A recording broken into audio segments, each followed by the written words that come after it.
శ్రీ వెంకటేశ్వర వ్రతకల్పంలోని 4వ అధ్యాయం. శ్రీ భరద్వాజ ఉవాచ. శ్రీమన్నారాయణునికి అత్యంత ప్రీతికరమైనటువంటి శ్రీ వెంకటేశ్వర వ్రతకల్పంలోని 4వ అధ్యాయమును మహామునీశ్వర్లు శ్రీ భరద్వాజ మహర్షుల వారి విధంగా చెప్తున్నారు. ఓ కలియుగవాసులారా, శ్రీమన్నారాయణ ప్రియభక్తులారా, మీరు ఆచరిస్తున్నటువంటి శ్రీ వెంకటేశ్వర వ్రతకల్పము అద్భుతమైనది. మీ కోరికలన్నింటినీ తక్షణమే తీర్చగల ఉపాయము. శ్రీ వెంకటేశ్వరుని ప్రసన్నుని గావించుకోవడానికి అత్యంత సులభతర మార్గం ఇదే.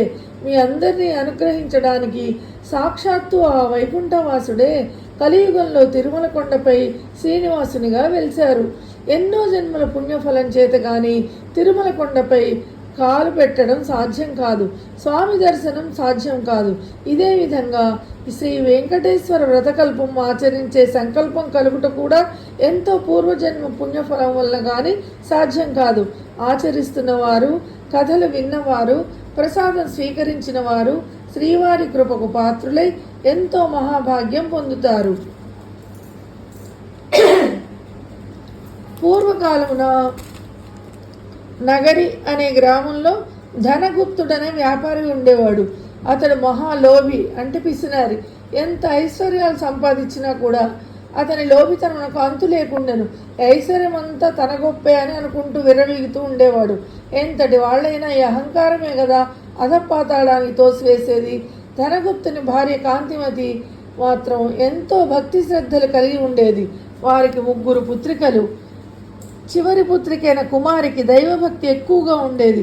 ఎల్లప్పుడూ శ్రీనివాసునే తలుస్తూ ఉండేది.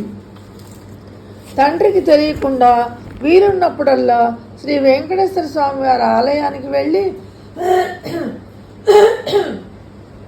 స్వామిని దర్శించుకుని వస్తూ ఉండేది. ఇంటికి తీసుకొచ్చిన ప్రసాదాన్ని అందరూ స్వీకరించిన తండ్రి మాత్రం ఎప్పుడూ తీసుకునేవాడు కాదు. భర్త యొక్క ఈ ప్రవర్తనకు కాంతిమతి మిక్కిలి చింతించేది. ఒకరోజు కుమారి తన స్నేహితుల ఇంట శ్రీ వెంకటేశ్వర వ్రతం జరుగుతుందని తెలుసుకుని తాను కూడా వ్రతకథలు విందామని వెళ్ళింది. వ్రతం పూర్తయ్యేసరికి మిట్ట మధ్యాహ్నం అయింది. ప్రసాదం తాను స్వీకరించి కొంచెం పొట్లం కట్టించుకుని ఇంటికి బయలుదేరింది.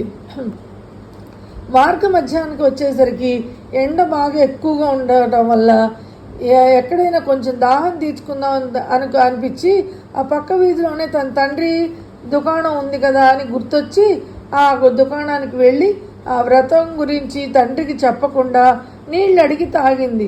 తండ్రి కోపగించుకుంటాడనే భయంతో కంగారుగా దాహం తీర్చుకుని వడివడిగా ఇంటి దారి పట్టింది. ఈ హడావిడిలో కుమారి